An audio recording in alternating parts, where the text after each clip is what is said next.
உண்டாவதாக. ஆசீர்வதிக்கப்பட்ட இந்த காலை வேளையிலே தேவ சமூகத்தில் கூடி கர்த்தரை தொழுது கொள்ளும் ஸ்லாக்கியத்தை கர்த்தர் நம்ம ஒவ்வொருவருக்கும் தந்ததற்காக நான் அதிகமாய் கர்த்தரை ஸ்தோத்திரிக்கிறேன். உங்கள் யாவரையும் வாழ்த்துகிறேன். விசேஷமாய் வலைதளத்திலே இதனால் நம்மோடு இணைந்திருக்கிற அருமையான கர்த்தருடைய பிள்ளைகளும் வாழ்த்தில் சொல்லுகிறேன். விசேஷமாய் பாடல் பாடி நம்மை கர்த்தருடைய ஆவிக்குள்ளாய் நடத்தின பாடகர் குழுவினருக்கும் என்னுடைய வாழ்த்தலை தெரிவித்துக் கொள்கிறேன். நான் ஒருமித்து பாடி கர்த்தருடைய நாமத்தை என்ன செய்வோமாக, உயர்த்துவோமாக. நாம் அப்படி செய்வோமானால் அது நமக்கு ஆசீர்வாதமாய் காணப்படும்.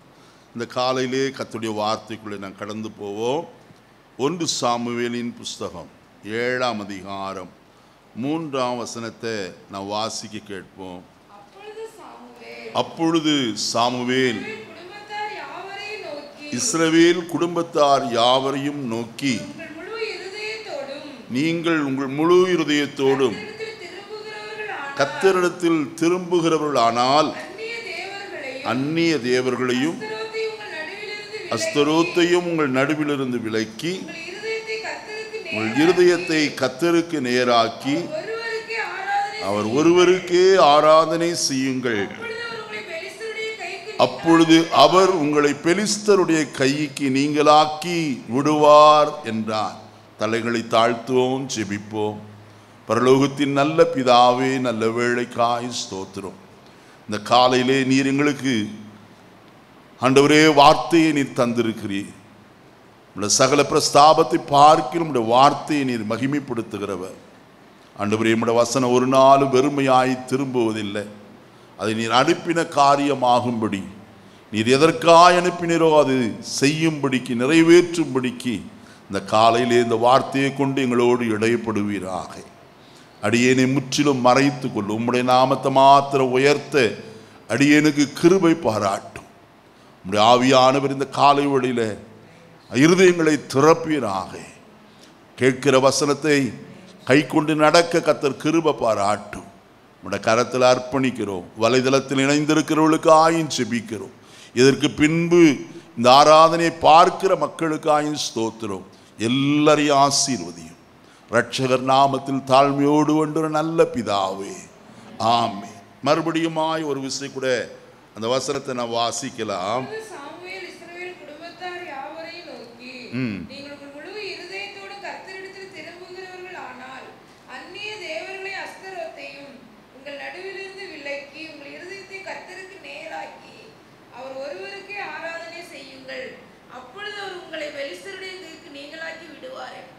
கர்த்தருடைய பரிசுத்த நாமத்துக்கு ஸ்தோத்திரம் உண்டாகட்டும்.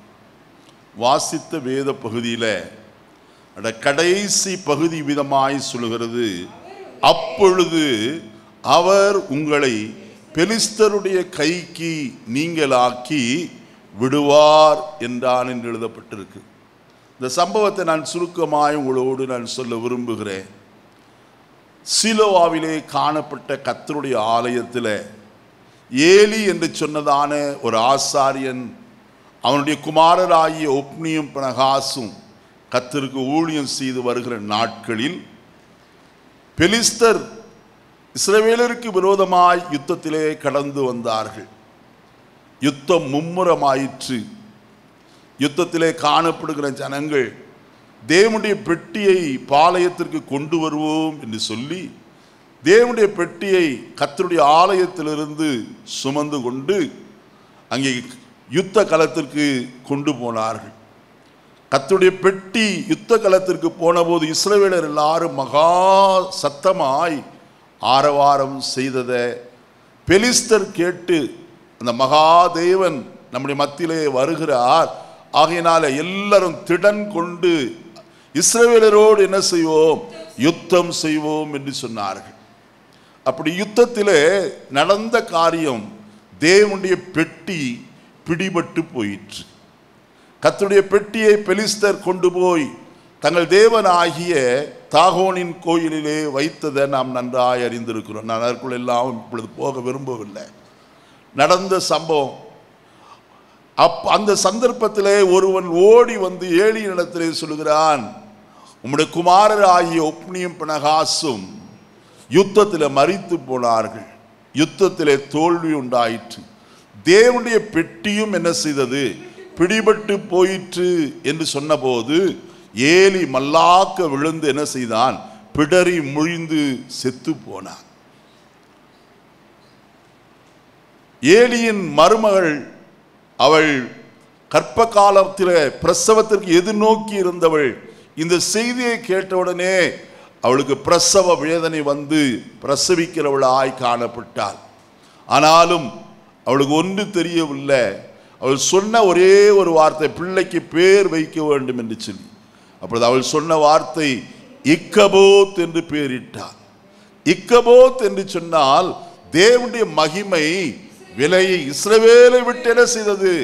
விலகி போயிற்று என்று பொருள்படுகிறதா இருக்கு. அதற்கு பிறகுதான் பெலிஸ்தர் பார்த்தார்கள். பார்த்து அவர்கள் செய்த காரியம், தேவனுடைய பெட்டி நம்மிடத்தில் இருக்குமானால் அந்த மகாதேவன் நமக்கு விரோதமாய் கிரியை செய்வார். காரணம், எல்லாருக்குள்ளேயும் மூல வியாதி வந்தது என்று எழுதப்பட்டிருக்கிறது நாம் பார்க்கிறோம். ஆகையால் தேவனுடைய பெட்டியை ஒரு ரதத்தின் மேல் வைத்து மாடுகள் பூட்டப்பட்டு, பசுமாடு பூட்டப்பட்டு அதை அனுப்புவர்களாய் காணப்பட்டார். அந்த மாட்டின் வண்டி பெத்சிமேசின் ஊர் வரைக்கு வந்தது. அறிந்து கொண்டார்கள், கர்த்தர்தான் இந்த பெட்டியிலே வாசமாயிருக்கிறார் என்று சொல்லி அறிந்து அந்த பெத்சிமேசின் மனுஷர் அதை இறக்கி அமினதாவின் வீட்டில் என்ன செய்தார்கள்? வைத்ததை நாம் கர்த்தருடைய வசனத்திலே இருந்து வாசிக்கிறோம். மறுபடியுமாய் அங்கிருந்து கீரியாத்தின் மனுஷர் வந்து பெட்டி எடுத்து மேட்டின் மேல் இருக்கிற அபினதாபின் வீட்டில் கொண்டு போய் என்ன செய்தார்கள்? வைத்தார்கள். அதை காக்கும்படிக்கு எலையாசார் என்று சொல்லப்பட்ட ஒரு மனுஷனை அல்லது ஆசாரியனை பரிசுத்தப்படுத்தினார். அந்த பெட்டி அந்த கீரியாத் யாரீமிலே 20 வருஷம் காணப்பட்டது என்று கர்த்தருடைய வசனம் சொல்லுகிறது. யாருக்கும் தேவனுடைய பெட்டியை குறித்த உணர்வற்றவர்களாய் காணப்படுகிறார்கள். காரணம், கர்த்தரை ஆராதிப்பதை மறந்து போனார்கள். கர்த்தருடைய சமூகத்தை விரும்பாதவர்களாய் போய்விட்டார்கள். ஆனால் கர்த்தருடைய வசனத்தில் என்ன வாசிக்கிறோம்? அந்நாட்களிலே சாமுவேல் இஸ்ரவேல் ஜனத்தோடு பேசின ஒரு வார்த்தையைத்தான் நான் வசனத்திலே வாசிக்க கேட்டோம். சாமுவேல் இஸ்ரவேல் குடும்பத்தார் யாவரையும் நோக்கி, நீங்கள் உங்கள் முழு இருதயத்தோடும் என்ன செய்தால் கர்த்தரிடத்தில் திரும்புகிறவர்கள் ஆனால் என்று எழுதப்பட்டிருக்கிறது. இப்ப கர்த்தரிடத்திலே திரும்ப வேண்டியது அவசியம். இயேசு இந்த உலகத்திலே வாழ்ந்த நாட்களில் மனம் திரும்புங்கள் என்று பிரசங்கம் பண்ணினார். அவருக்கு முன்னே வந்த யோவான் ஸ்நானகனும் மனம் திரும்புங்கள் என்றுதான் பிரசங்கிக்கிறவனாய் காணப்பட்டான். திரும்ப வேண்டியது அவசியம். யாருக்கு நேராய்? ஓசியாவின் புஸ்தகம் 14ஆம் அதிகாரம் 1வது வசனத்தை வாசிக்கும் போது, இஸ்ரவேலே உன் தேவனாய கர்த்தரிடத்திற்கு என்ன செய்? திரும்பு என்று எழுதப்பட்டிருக்கு. யாருக்கு நேராய் திரும்ப வேண்டும்? கர்த்தருக்கு நேராய் திரும்ப வேண்டும். எதற்கு திரும்ப வேண்டுமாம்? எதிலே இருந்து திரும்ப வேண்டும்? 2 நாளாகமம் 7ஆம் அதிகாரம் 14வது வசனத்தில், என் நாமம் தரிக்கப்பட்ட என் ஜனங்கள் தங்களை தாழ்த்தி என் முகத்தை தேடி தங்கள் பொல்லாத வழிகளை விட்டு என்ன செய்யணும்? திரும்பினால் என்று எழுதப்பட்டிருக்கு. எதை விட்டு திரும்ப வேண்டுமாம்? பொல்லாத வழிகளை விட்டு. நம்முடைய வழிகள் கர்த்தருக்கு பிரியமில்லாததா இருக்குமானால் அந்த வழிகளை விட்டு திரும்ப வேண்டும் என்று கர்த்தர் சொல்லுகிறத வசனத்தில் வாசிக்கிறோம். திரும்பினால் என்னையா லாபம்? எரேமியா தீர்க்கதரிசியின் புஸ்தகம் 15ஆம் அதிகாரம் 19ஆம் வசனத்தில் இப்படி சொல்லப்பட்டிருக்கிறது, இது நிமித்தம் நீ திரும்பினால் திரும்ப உன்னை என்ன செய்வே? சீர்படுத்துவே, என் முகத்துக்கு முன்பாக நிலைத்திருப்பாய், நீ தீர்ப்பானதிலிருந்து விலையேற பெற்றதை பிரித்தெடுத்தாயானால் என் வாய் போல இருப்பாய் என்று கர்த்தர் சொல்லுகிறார். இது நிமித்தம் நீ திரும்பினால் திரும்ப உன்னை என்ன செய்வே? சீர்படுத்துகிற கர்த்தர். பிரியமான கர்த்தருடைய ஜனமே, ஆயினால் தான் சாமுவேல் இஸ்ரவேல் ஜனத்தை பார்த்து சொல்கிறார், நீங்கள் என்ன செய்ய வேண்டும்? முழு இருதயத்தோடு கர்த்தரிடத்திற்கு திரும்புகிறவர்களானால், அரைகுறை இருதயத்தோடு அல்ல, பாதி இருதயத்தோடு அல்ல, முழு இருதயத்தோடு கூட யார் பக்கமாய் திரும்ப வேண்டும்? கர்த்தரிடமாய் திரும்ப வேண்டும். அப்படி திரும்புகிறவர்களானால் நீங்கள் செய்ய வேண்டிய ஒரு காரியம் ஒன்று உண்டு. அங்க வசனம் சொல்லுகிறது, அந்நிய தேவர்களையும் அஸ்தரோத்தையும் உங்களை விட்டு என்ன செய்து விலக்கி, விளக்க வேண்டியதை விளக்கணும். அருமையானே, விளக்காதிருப்போமானால் அதனால் நமக்கு தான் நஷ்டம். யோனாவின் புஸ்தகம் 3ஆம் அதிகாரம் 10வது வசனத்தில் நான் வாசிக்கும் போது கர்த்தருடைய வசனம் சொல்லுகிறது, அவர்கள் தங்கள் பொல்லாத வழிகளை விட்டு திரும்பினார்கள் என்று தேவன் அவர்களை என்ன செய்து கிரியைகளை பார்த்தார். நல்ல கவனிக்கணும். அவர்கள் தங்கள் பொல்லாத வழிகளை விட்டு திரும்பினார்கள் என்று தேவன் அவர்கள் கிரியைகளை, செய்கையை என்ன செய்தாராம்? கண்டு என்ன செய்தார்? தாம் செய்வேன் என்று சொன்ன தீங்கை குறித்து என்ன செய்தாராம்? மனஸ்தாபப்படுகிறவராய் காணப்பட்டார். இன்னைக்கு நம்முடைய கிரியைகள் கர்த்தருக்கு பிரியமானதாய் காணப்பட வேண்டும். மனம் திரும்பினோம் என்று சொன்னதில் பிரயோஜனமே இல்லை. நான் பெந்தேகோஸ்தேக்காரன், நான் ஆவிக்குரியவன் என்றெல்லாம் சொல்லி பிரயோஜனம் இல்லை. தண்டம் அடிக்க நம்முடைய செய்கை கர்த்தருக்கு முன்பதாக சுத்தமுள்ளதாக இருக்க வேண்டும். பிள்ளையின் செய்கை சுத்தமுள்ளதோ என்று என்ன செய்ய வேண்டும்? பார்க்க வேண்டும். அதே போல நம்முடைய செய்கை ஒவ்வொரு நாளும், நம்முடைய பேச்சு, நம்முடைய கிரியை, நம்முடைய நடக்கை, நம்முடைய சகல காரியங்களும் கர்த்தருக்கு பிரியமானதா இருக்கிறதா? அருமையானே, அப்படி இருக்குமானால், திரும்பினால் கர்த்தர் என்ன செய்வாராம்? அவைகளை உங்களை விட்டு என்ன செய்யுங்கள்? விலக்கி போடுங்கள். நாம் விளக்க வேண்டியதை விளக்க வேண்டும். அது கட்டாயமாய். தேவனுக்கு பிரியமில்லாத எந்த சுபாவமாயிருந்தாலும் அது எல்லாம் விலக்கி போட வேண்டும்.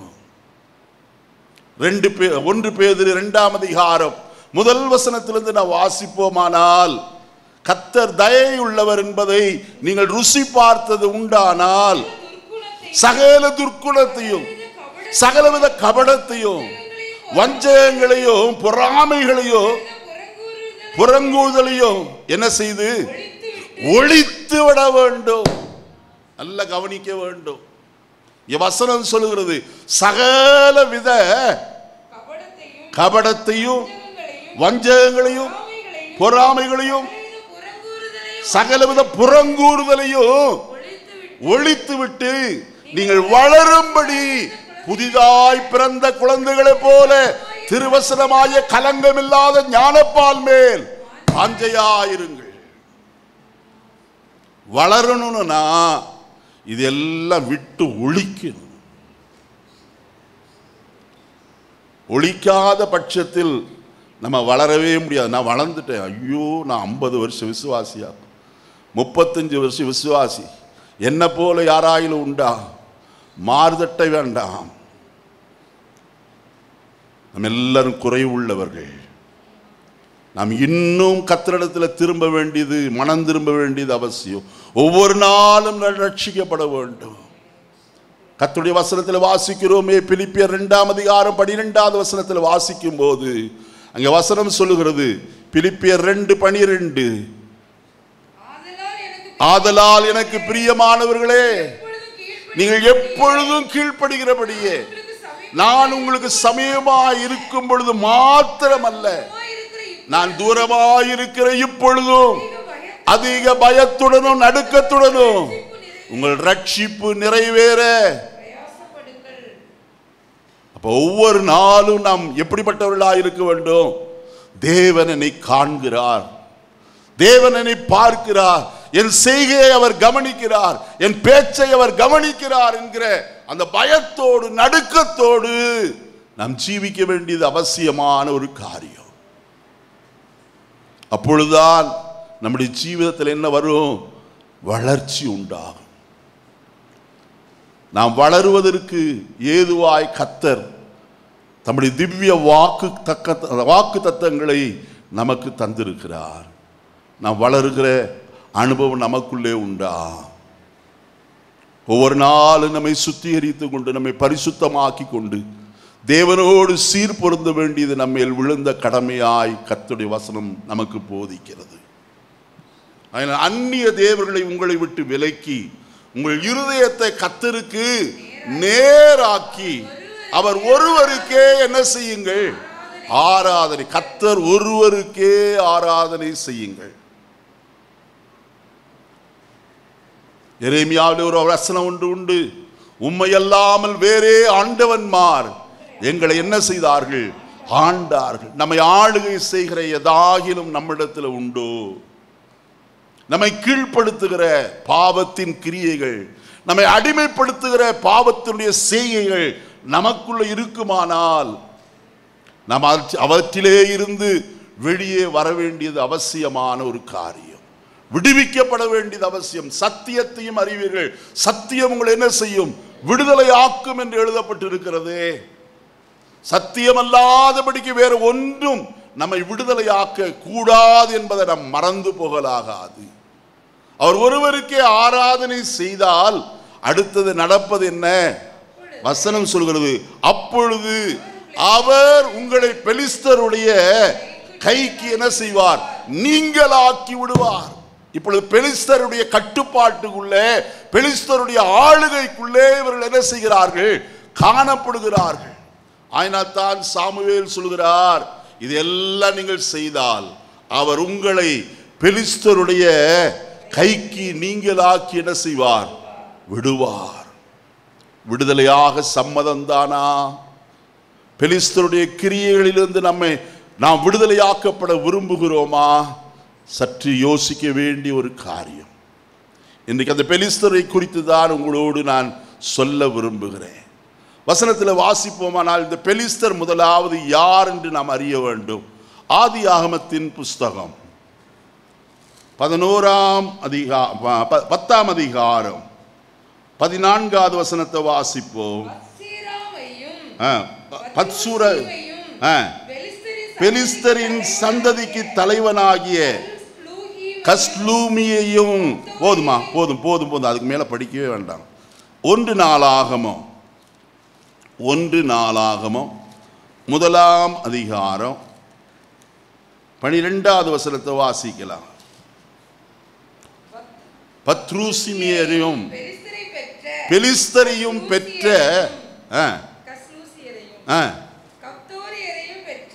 யாரு? அங்க வசனத்துல வாசிக்கிறோம், மறுபடி வாசிங்க. பத்ரூசியரையும் பெலிஸ்தரையும் பெற்ற என்று எழுதப்பட்டிருக்கு.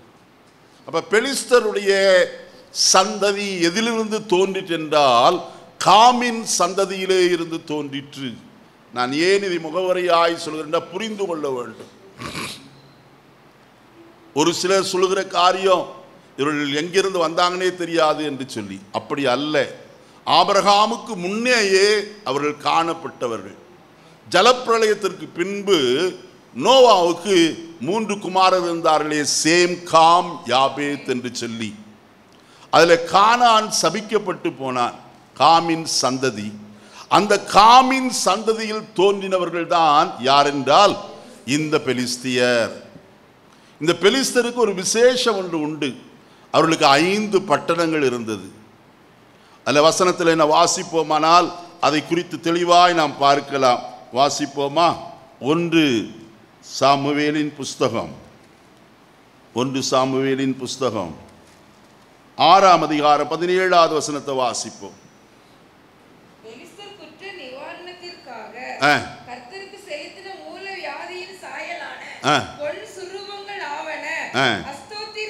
அஸ்தோத்துக்காக 1, காசாவுக்காக 1, அஸ்கலோனுக்காக 1, காத்துக்காக 1, எக்ரோனுக்காக 1. 5 பட்டணங்கள். இதுல காத் பட்டணத்தை சேர்ந்தவன் தான் யார் என்றால் யாரு?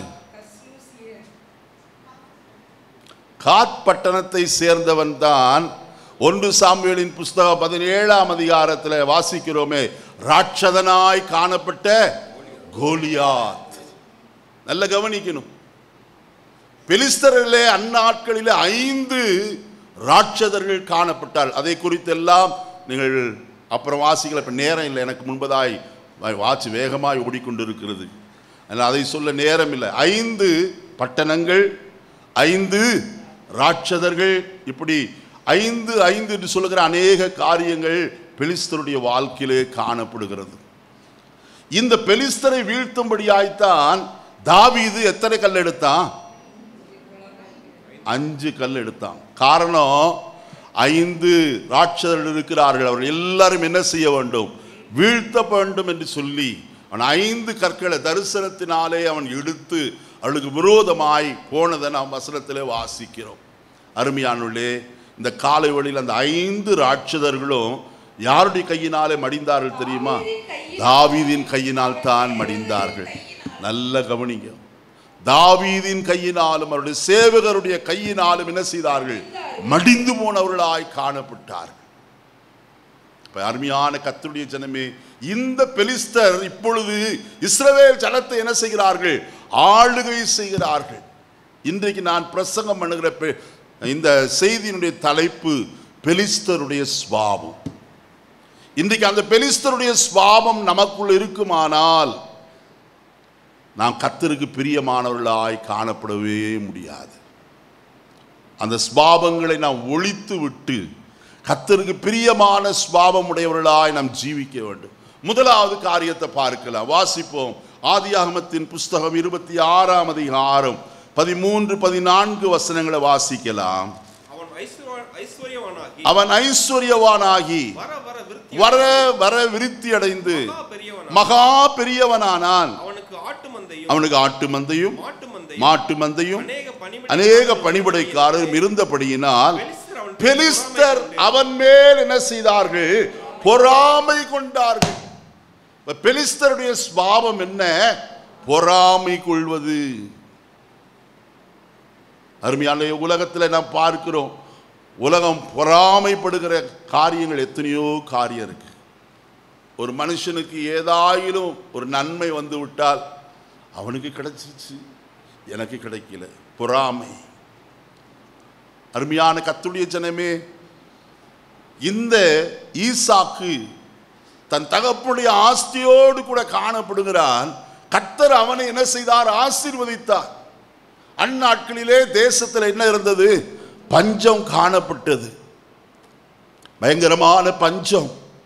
அவனோ எகிப்துக்கு போகும்படியாய் விரும்பினான். ஆனால் கர்த்தர் சொன்னார், நீ எங்கும் போகாதபடி இந்த தேசத்திலே தானே என்ன செய்? தங்கியிரு. கர்த்தருடைய வசனத்திற்கு அல்லது வார்த்தைக்கு கீழ்ப்படிந்து அங்கே தங்கி இருந்தான். சும்மா இருக்கல, அவன் தேசத்தில் என்ன செய்தான்? விதை விதைத்தான். அப்பொழுது கர்த்தர் என்ன செய்தாராம்? அவனை ஆசீர்வதித்ததினால் அவன் 100 மடங்கு என்ன செய்தான்? பலன் அடைந்தான்.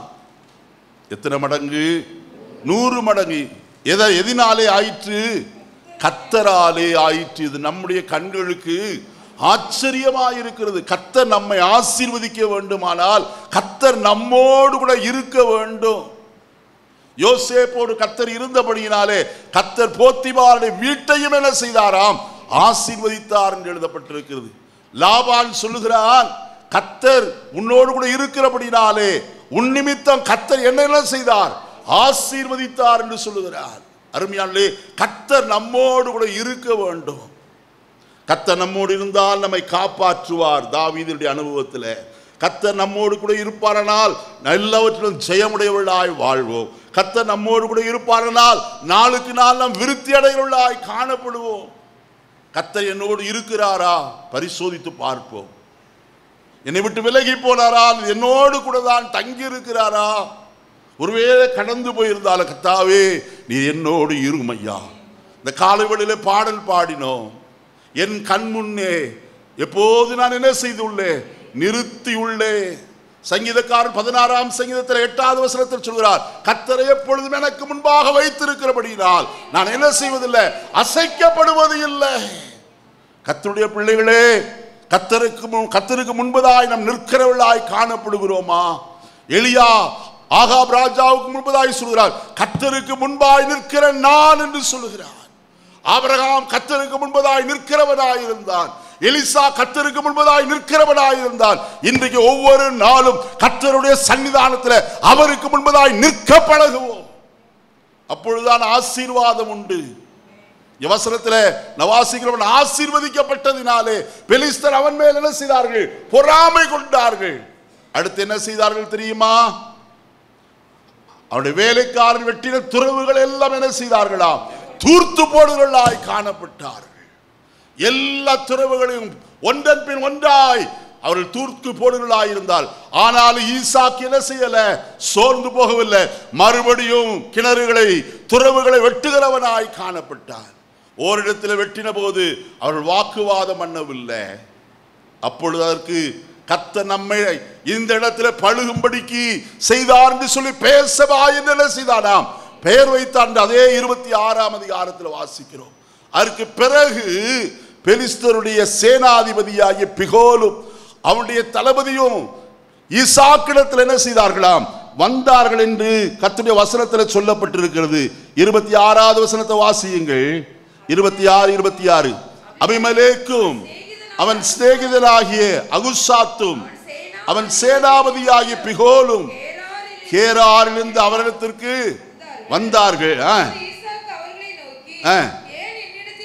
வந்தீர்கள், நீங்கள் என்னை பகைத்து என்னை உங்களிடத்தில் இராதபடிக்கு துரத்தி விட்டீர்களே என்றான். அதற்கு அவர்கள், நிச்சயமாய் கர்த்தர் உம்மோடு இருக்கிறார் என்று. ஹல்லேலூயா! கர்த்தருடைய பிள்ளையே, கர்த்தர் உன்னோடு இருக்கிறார் என்று ஜாதிகளும் ஜனங்களும் காண வேண்டும். ஆட்சியாளர்கள் காண வேண்டும். தேசத்தை ஆளுகிறவர்கள் நம்மோடு கர்த்தர் இருக்கிறார் என்பதை காண வேண்டும். அதற்கு பிரியமாய் நடக்கிறோமா? கர்த்தருக்கு பிரியமாய். ஈசாக்கு கேட்கிறான், ஏன் என்னிடத்தில் வந்தீர்கள்? நீங்கள் தான் என்னை பகைத்து என்னை துரத்தி விட்டீர்களே. அவர்கள் சொன்ன ஒரே பதில், நிச்சயமாய் கர்த்தர் உம்மோடு கூட இருக்கிறார் என்று நாங்கள் கண்டுகொண்ட. ஐயா, எப்படி செய்கிற காரியத்தை எல்லாம் கர்த்தர் வாய்க்க பண்ணினபடியினாலே இன்றைக்கு நீ கையிட்டு செய்கிற எல்லா பிரயாசமும் வாய்க்கும் போது மற்றவர்கள் அறிந்து கொள்வார்கள், இவர்களோடு கூட இருக்கிறவர் கர்த்தர். இன்னைக்கு நம்முடைய ஜீவிதத்தில் தள்ளி போட வேண்டிய காரியம் என்ன தெரியுமா? பொறாமை. பிலாத்தினிடத்தில் இயேசுவை கொண்டு வந்த போது அவன் அறிந்து கொண்ட ஒரு காரியம், யூதர்கள் பொறாமையினாலே இயேசுவை என்ன செய்தார்கள்? தன்னிடத்தில் ஒப்புவித்தார்கள் என்று சொல்லி கர்த்தருடைய வசனம் சொல்லுகிறது. அருமையானவர்களே, வேத வசனத்தில் என வாசிக்கிற வேளையில அநேகர் பொறாமை கொண்டதை நாம் வசனத்தின் மூலமாய் பார்க்க முடியும். மோசே 106ஆம் சங்கீதம் 16வது வசனத்தில், பாளையத்திலே அவர்கள் மோசேயின் மேலும் ஆரோனின் மேலும் என்ன செய்தார்களாம்? பொறாமை கொண்டார்கள் என்று எழுதப்பட்டிருக்கிறது. யோசேப்பு சொப்பனம் கண்டு அதை அறிவித்தபடினாலே அவன் சகோதரர் எல்லாரும் அவன் மேல் என்ன செய்தார்கள்? பொறாமை கொண்டார்கள். யாக்கோபின் மனைவியாகிய ராகேல் லேயால் பிள்ளை பெறுகிறதை கண்டபோது அவள் தன் சகோதரியின் மேல் என்ன செய்தாலாம்? பொறாமை கொண்டாள். குடும்ப வாழ்க்கையிலே பொறாமை. அண்ணன் ஆசீர்வதிக்கப்பட்டால் தம்பி பொறாமைப்படுகிறார். அருமையானவர்களே, தம்பி ஆசீர்வதிக்கப்படுவதற்கு காரணம் என்ன? ஆராதனை நேரத்தில் போதகர் சொன்னாரே ஒரு சம்பவம். நாளை தினத்தில் பல்லடத்தில் வைத்து தரிசனம் 2000 மூலமாய் கட்டப்பட்ட அந்த ஆலயத்தின் பிரதிஷ்டை நடக்கிறது. அவர் சாட்சி சொல்லும்போது, கடந்த செவ்வாய்க்கிழமை இங்கே வந்து போதகர் கூட்டம் நடந்தபோது அவர் சாட்சி சொன்னார். சொல்லும்போது சொன்னார், என் வீட்டுக்கு எதிரே இருந்தவன் இளநீர் விற்கிறவன். எப்போதும் கத்தியை காட்டி இளநீ வெட்டுறது மாதிரி உன் தலையை சீவி போடுவேன் என்று சொன்னானாம். ஆனால் அவனோ மரித்து போனார். இன்றைக்கு என்னையும் ஜீவனோடு வைத்திருக்கிறார் என்று சொன்னார். அவர் சொல்லும்போது சொன்னார், 4 முறை ஹார்ட் அட்டாக் வந்தது, 4 முறையும் கர்த்தர் காப்பாற்றினார். பயங்கரமாய் கொரோனால நான் பாதிக்கப்பட்டு ஆக்சிஜன் லெவல் எல்லாம் முற்றிலும் குறைந்து போயிற்று. 30 என்கிற அளவிற்கு வந்தது. ஆனால் ஜீவனை கர்த்தர் என்ன செய்தார்? தப்புவித்தார். எனக்கு வைத்தியம் பார்த்த டாக்டர் சொன்னார், நீங்கள் அழுது கொண்டிருக்க வேண்டாம், போய் கதறி ஜெபம் பண்ணுங்க. அவருக்கு ஒரு கிறிஸ்தவராக இருந்தபடினாலே நம்முடைய கர்த்தர் விடுவிக்க எப்படிப்பட்டவர்? வல்லவர். அவர் திரும்ப ஜீவனை கொடுப்பார் என்று சொல்லி சொன்னாராம். கதறி குடும்பமாய் சபையாய் அழுதார்களாம். கர்த்தர் ஜீவனை கொடுத்து இன்றைக்கும் ஜீவனோடு கூட வைத்திருக்கிறார். சொல்லும் போது சொன்னார், பிரேதங்களின் நடுவே படுத்து கிடந்த பாஸ்டர், சுற்றிலும் பிரேதங்கள், உறவினர்கள் எடுத்துக்கொண்டு போக ஆள் இல்லை, எடுத்துக்கொண்டு போக வேறு யாரும் இல்லை, அவர்கள் நடுவிலே படுத்து கிடந்தேன். ஆனாலும் கர்த்தர் என்னை பாதுகாத்தார். என்னை குறித்த ஒரு தேவ திட்டம் நிறைவேற வேண்டியதா இருந்தபடினாலே இன்றைக்கு வரைக்கும் ஜீவனோடு கர்த்தர் என்ன செய்திருக்கிறார்? என்னை வைத்திருக்கிறார் என்று சொன்னார். பொறாமை நிமித்தம் சாதாரணமாய் வந்தான், இவன் இவ்வளவு வளர்ந்திருக்கிறானே, பொறாமைப்படுகிற ஜனத்தின் மத்தியிலே தான் காணப்படுகிறோம். வசனத்தை வாசிப்போம். சகரியாவின் புஸ்தகம் 9ஆம் அதிகாரம் 6வது வசனத்தை வாசியுங்கள். சகரியாவின் புஸ்தகம் 9ஆம் அதிகாரம் 6வது வசனம். 2வது காரியம்,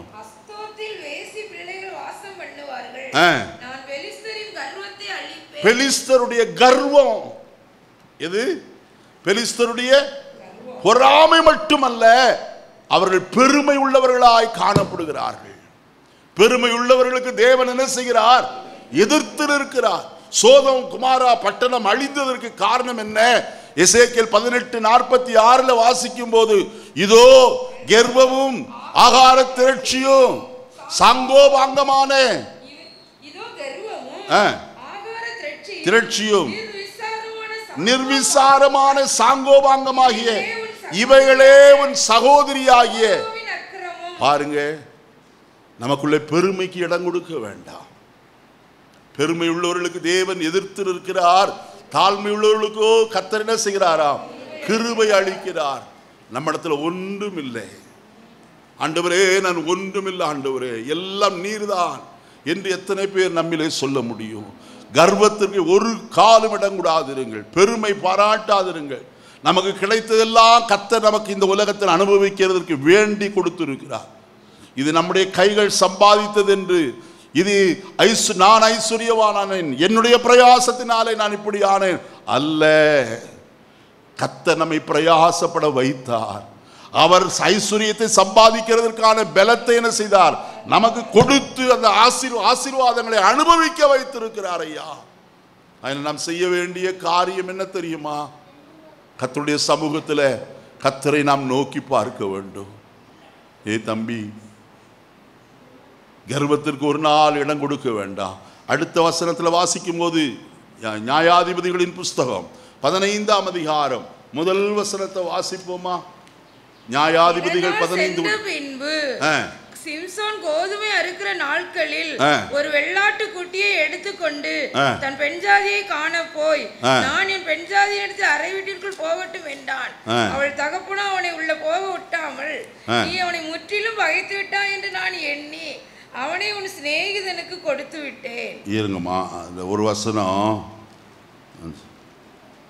11வது வசனத்தை வாசிங்க. அப்பொழுது யூதாவிலே 3000 பேர் ஏத்தாம் ஊர் கண்மலையின் சந்திற்கு போய், பெலிஸ்தர் நம்மை என்ன செய்கிறார்களே? ஆளுகிறார்களே. நல்ல கவனிக்க வேண்டும். சிம்சோனுடைய அனுபவம் நமக்கு தெரியும் வசனத்தில். இப்ப சிம்சோன் என்ன செய்தான்? அந்த பட்டணத்தினுடைய கதவுகளை பேர்த்தெடுத்து கொண்டு அங்கே கண்மலை சந்திலே போய் ஒளிந்து கொண்டிருக்கிறார். இஸ்ரவேல் ஜனங்கள் எல்லாரும் சிம்சோனை தேடி வந்து சொல்லுகிற ஒரு காரியம், பெலிஸ்தர் நம்மை என்ன செய்கிறார்களே? ஆளுகிறார்களே. அருமையானவர்களே, இவர்கள் ஆளுகை செய்ய வேண்டியவர்கள், ஆனால் தங்களுடைய பொல்லாத செய்கைகளின் நிமித்தம் கர்த்தர் அவர்களை என்ன செய்தார்? பெலிஸ்தருடைய கைகளிலே விற்று போட்டார். இப்ப பெலிஸ்தர்களை ஆளுகிறார்கள். ஆளுகை என்று சொன்னால் அடிமைப்படுத்துதல், சிறுமைப்படுத்துதல். இன்னைக்கு நம்முடைய ஜீவிதத்தில் எந்த பாவம் நம்மை ஆண்டு கொண்டு இருக்கிறது? சாராயமா, பீடியா, சிகரெட்டா, லாகரிக வஸ்துக்களா, அல்லது வேறு எந்த காரியம் நம்மை ஆளுகை செய்கிறது? எந்த பாவத்திலே இருந்து விடுதலை பெற வேண்டும் என்று விரும்புகிறோம், அது நம்மை ஆளாதபடிக்கு நாம் அதை ஆளுகை செய்ய வேண்டும். நாம் செய்ய அப்படிப்பட்ட யோசனையை நாம் உடையவர்களாக இருக்கிறோமா? அந்த விருப்பம் நமக்குள்ளே உண்டா? கர்த்தர் தான் என்னை ஆளுகை செய்ய வேண்டும், பரிசுத்தம் என் வாழ்க்கையில் ஆளுகை செய்ய வேண்டும். பெலிஸ்தர் அல்ல, கர்வமுடையவர்கள் அல்ல, பொறாமை கொள்கிறவர்கள் அல்ல. என்னை ஆளுகை செய்ய வேண்டியது கர்த்தர் ஒருவரே என்னை ஆளுகை செய்ய வேண்டும். கர்த்தருடைய வசனத்தில் வாசிக்கும் போது நீரே என் ராஜா என்று சொல்லி தாவீது சொல்லுவான். அதை போல கர்த்தர் நம்மை ஆளுகை செய்வராய் காணப்பட வேண்டும். அடுத்த காரியம் வாழ்க்கையிலே ஏசாயாவின் புஸ்தகம் 2ஆம் அதிகாரம் 6ஆம் வசனத்தை வாசிப்போம். 2:6. ஏசாயா 2:6. யாக்கோபின் வம்சத்தாராகிய உம்முடைய ஜனத்தை கை நெகிழ்த்தீர், அவர்கள் கீழ்த்திசையாரின் போதகத்தால் நிறைந்து பெலிஸ்தரை போல் நாள் பார்க்கிறார்கள். பெலிஸ்தரை போல என்ன பார்க்கிறார்களாம்? நாள் பார்க்கிறார்கள். நம்மள எத்தனை பேர் நாள் பார்க்கிறோம்? ஒருவேளை இன்னைக்கு நாம் பண்ற பிரசங்கம் கொஞ்சம் கடினமா தோணலாம், ஆனா கர்த்தர் சொன்னதை நான் சொல்றேன். கல்யாணம் வச்சுட்டாங்க, கல்யாணம் பண்ற கல்யாணத்துக்கு என்னை கூப்பிட்டாங்க ரெஜிஸ்டர் பண்றதுக்கு. நான் கேட்டேன் எத்தனை மணிக்கு வரணும்? பாஸ்டர் காலையில் 6 மணிக்கு அங்கே இருக்கணும். ஏயா 6:30 மணிக்குள்ள கல்யாணம் முடிச்சிடணும் அவங்க சொல்றாங்க பாஸ்டர். ஏ 6:30 மணிக்குள்ள முகூர்த்தம் போய் அடுத்து யமகண்டம் வருதான். யமகண்டம் என்ன? எந்த கண்டம் வந்தா என்ன? முகூர்த்த நேரத்தில் தான் வைக்கணுமா? கிறிஸ்தவர்கள் அருவருப்பு நாள் பார்க்கிறது. நீங்க வசனத்தை வாசிங்க, கொஞ்சம் நாள் பார்க்கலாமான்னு உங்களுக்கு சொல்றேன். உபாகமத்தின் புஸ்தகம் 18ஆம் அதிகாரம் 10வது வசனத்திலிருந்து கொஞ்சம் வாசிங்களே, 12வது வசனம் வரைக்கும். தன் மகனையாவது தீக்கடக்க பண்ணுகிறவனும் குறி சொல்லுகிறவனும் நாள் பார்க்கிறவனும் அஞ்சனம் பார்க்கிறவனும் சூனியக்காரனும் மந்திரவாதியும் குறி கேட்கிறவர்களும் இருக்க வேண்டாம். இப்படிப்பட்டவைகளை செய்கிறவன் எவனும் கர்த்தருக்கு தூணு துப்பிடுவார். வாயை திறந்துட்டு இருக்கீங்க, ஒரு கொசு உள்ளுக்குள்ள போச்சுன்னா என்ன செய்வீங்க? முழுங்கிடுவீங்களா? கர்த்தர் சொல்கிறார், நான் உன்னை என் வாயினின்று என்ன செய்வேன்? வாந்தி பண்ணி போடுவேன். நாள் பார்ப்பது அது அஞ்ஞானிகளுடைய காரியம். அது உன் தேவனாய கர்த்தருக்கு அருவருப்பானது. யமகண்டத்தில் கல்யாணம் பண்ணவங்கள சித்தா போனாங்க.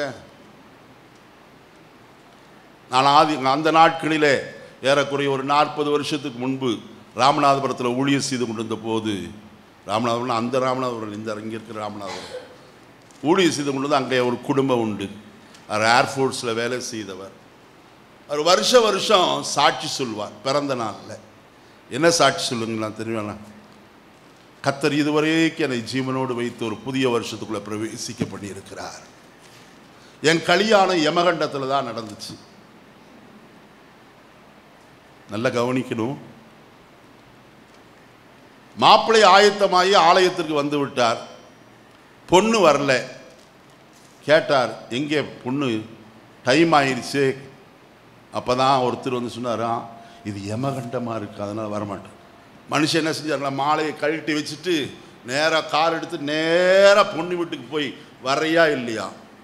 இப்போ நீ வரலன்னா நீ எனக்கு வேண்டவே வேண்டாம். அந்த பொண்ணு பார்த்து கிடைக்கிற வாழ்க்கையை, நல்ல வாழ்க்கையை ஏண்டா கெடுப்பானே, நேராக போய் எல்லாரும் சொன்னாங்க, இல்லை இன்னும் கொஞ்சம் நேரம் ஆகட்டும், கொஞ்சம் நேரமாக நீங்கள் இருந்துட்டு போங்க. போய் யமகண்டத்தில் தான் தாலி கட்டினேன்னு சொன்னார். நல்ல கவனிங்க. ஆனால் கர்த்தர் என்ன செய்தார்? ஜீவனையும் சுகத்தையும் பலத்தையும் ஆரோக்கியத்தையும் தந்தார். ஏர்ஃபோர்ஸில் வேலை செய்யும் போது யுத்தத்தில் நிறைய போயிருக்கிறார். ஆனாலும் கர்த்தர் அவர் என்ன செய்யலை, கைவிடவே இல்லை. இன்னைக்கு நாம் பார்க்கிறோம், நம்முடைய தேவனாய கர்த்தருக்கு நாம் அருவருப்பானவர்களாய் மாறாதபடி ஜாக்கிரதையாயிருப்போம். இன்னொரு ஸ்பாவம், எசேக்கியேல் தீர்க்கதரிசன புஸ்தகம் 16ஆம் அதிகாரம் 27வது வசனத்தை வாசிப்போம் கொஞ்சம் வேகமாய். 16:27. ஆதலால் நான் என் கையை உனக்கு விரோதமாக நீட்டி உனக்கு நியமித்த போஜனத்தை குறுக்கி உன் முறைகேடான மார்க்கத்தை குறித்து வெட்கப்பட்ட உன் பகையாளி ஆகிய பெலிஸ்தருடைய குமாரத்திகளின் இச்சைக்கு உன்னை பாருங்கள். மாம்ச இச்சை உள்ளவர்கள் தான் யார் என்றால் பெலிஸ்தியர்கள். அருமையானே, மாம்சத்தின் கிரியைகள் வெளியரங்கமாயிருக்கிறது. அவை யாவனே என்று சொல்லி ஒரு பெரிய லிஸ்டே அருமையான அப்போஸ்தலனாகிய பவுல் கலாத்து சபைக்கு எழுதுகிறார். அருமையான கர்த்தருடைய ஜனமே, இந்த காலை வேளையிலே நான் ஒன்று சொல்கிறேன், மாம்ச இச்சைகளுக்கு என்ன செய்யாதிருங்கள், இடம் கொடாதிருங்கள். மாம்சமும் அதன் ஆசை இச்சைகளும் என்ன செய்யுமாம், அழி தம்பி உட்கார்ப்பா, டேய் உட்காரு. மாம்சத்தின் இச்சை பாவமாயிருக்கு. வசனத்தில் வாசிக்கிறோம், யாக்கோபு நிருபம் 1ஆம் அதிகாரத்தில், பின்பு மாம்சமானது இச்சையானது கற்பந்தரித்து பாவத்தை பிறப்பிக்கும். பாவம் பின்பு இச்சையானது கற்பந்தரித்து பாவத்தை பிறப்பிக்கும். பாவம் பூரணமாகும் போது மரணத்தை என்ன செய்யும், பிறப்பிக்கும். நல்ல கவனிங்க. அவனை கொண்டு போய் அங்கே வச்சிருப்பா, இங்கே பைபிள் படிக்கிறதுக்கே தொந்தரவு பண்ணிட்டு இருக்கான்.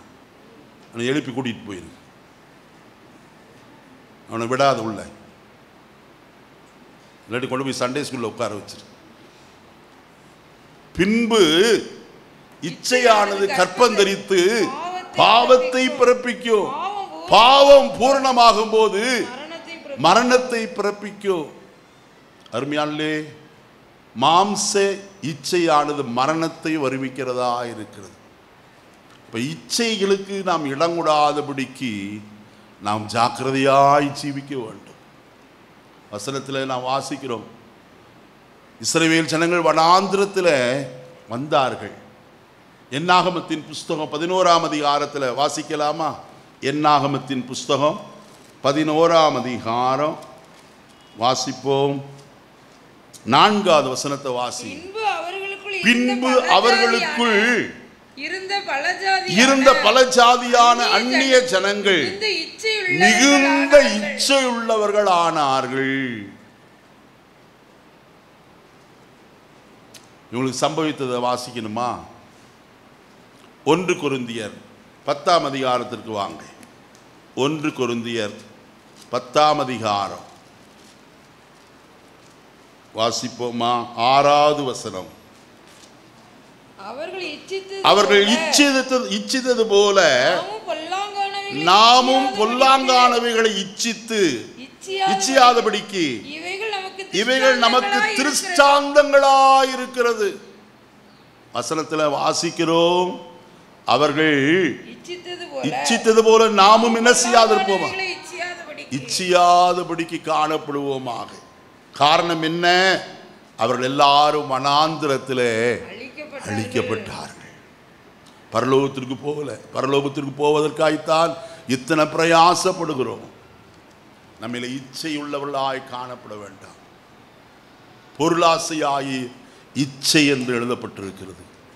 1 தீமோத்தேயு 6ஆம் அதிகாரத்தில் வாசிக்கிறோம், அதை சிலர் இச்சித்து விசுவாசத்தை விட்டு என்ன செய்தார்கள், வழுவி அநேக வேதனைகளாலே தங்களை உருவ குத்தி கொண்டார்கள். தேமா இப்பிரபஞ்சத்தின் மேல் ஆசைங்கிறது இச்சை தான். இச்சை வைத்து என்னை விட்டு என்ன செய்தார், பிரிந்து போய்விட்டார். அருமையானே, யூதாஸ் 30 வெள்ளிக்காசுக்கு ஆசைப்பட்டு இயேசுவை காட்டி கொடுத்தார். ஆதாமும் ஏவாளும் தோட்டத்தில் காணப்படுகிற அந்த விருட்சத்தின் கனியை அவர்கள் பார்த்து அதை இச்சித்து என்ன செய்தார்கள், பறித்து புசித்து தன் புருஷனுக்கும் கொடுத்தார். அந்த விருட்சம் எப்படிப்பட்டதா இருந்ததாம், பார்வைக்கு இன்பமும் அந்த விருட்சம் புசிப்புக்கு நல்லதும் பார்வைக்கு இன்பமும் புத்தியை தெளிவிக்கிறதற்கு இச்சிக்கப்படத்தக்க விருட்சமாய் இருந்தது. எல்லாம் கேட்டீங்க. கர்த்தர் தாவீதை கொண்டு சொல்லும்போது சொல்கிறார், அவர்கள் இச்சிக்கப்படத்தக்க தேசத்தை அசட்டை பண்ணினார்கள். இந்த உலகத்தின் மேல் உள்ள இச்சை அல்ல, பரலோகத்தின் மேல் நம்முடைய ஆசை விருப்பம் இருக்க வேண்டும். எத்தனை பேருக்கு அப்படி விருப்பம் இருக்கு? நம்முடைய விருப்பம் எல்லாம் பரலோகத்தின் மேல் இருக்கணும். சங்கீதம் 106 பாருங்க, மேல் பகுதியில் இருக்கும், இச்சிக்கப்படத்தக்க தேசத்தை கண்டுபிடிச்சிங்கன்னா பாருங்க, இல்லாட்டி அப்புறம் விட்டுருவோம்.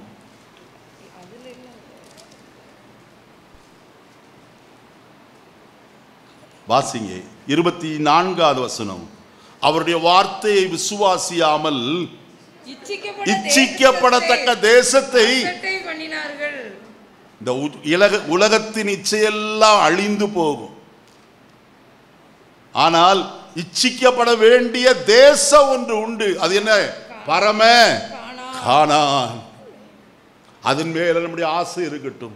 அதனால் தான் பவுல் சொல்லும்போது சொல்கிறார், எங்கள் குடியிருப்போ பரலோகத்தில் இருக்கிறது, அங்கே இருந்து கர்த்தராயிருக்கிற இயேசு கிறிஸ்து எனும் இரட்சகர் வர நான் எதிர்நோக்கி காத்திருக்கிறேன். நம்முடைய காத்திருப்பு அதன் மேல் தானா? இச்சிக்கப்படத்தக்க தேசத்தை அவர்கள் அசட்டை பண்ணினபடினாலே அவர்களில் ஒருவனாயினும் கானானுக்குள் என்ன செய்ய முடியவில்லை? பிரவேசிக்க முடியல. அவர்கள் எல்லாரும் வழியிலே மாண்டு போனார்கள். நான் வழியிலே மாண்டு போகாதபடிக்கு, கைவிடப்பட்டவர்களாய் போய்விடாதபடிக்கு, கர்த்தருடைய கால சத்தம் துணிக்கும் போது நாம் மரித்திருந்தால் உயிரோடு கூட எழுப்புவோம் என்கிற நம்பிக்கையோடு இந்த ஜீவனம் செய்வோம். ஒருவேளை உயிரோடு இருப்போமானால் கர்த்தர் எதிர்கொண்டு அழைக்கும் போது எடுத்துக்கொள்ளப்பட ஆயத்தமாகும். நம்முடைய ஜீவிதம் எப்போதும் பரிசுத்தமாயிருக்கட்டும். நேரம் கடந்து போய்விட்டது. இன்னும் 2 காரியங்களை நான் உங்களோடு சொல்ல விரும்புகிறேன். நியாயாதிபதிகளின் புஸ்தகம் 16ஆம் அதிகாரம் 21வது வசனத்தை வாசிப்போம். 16:21.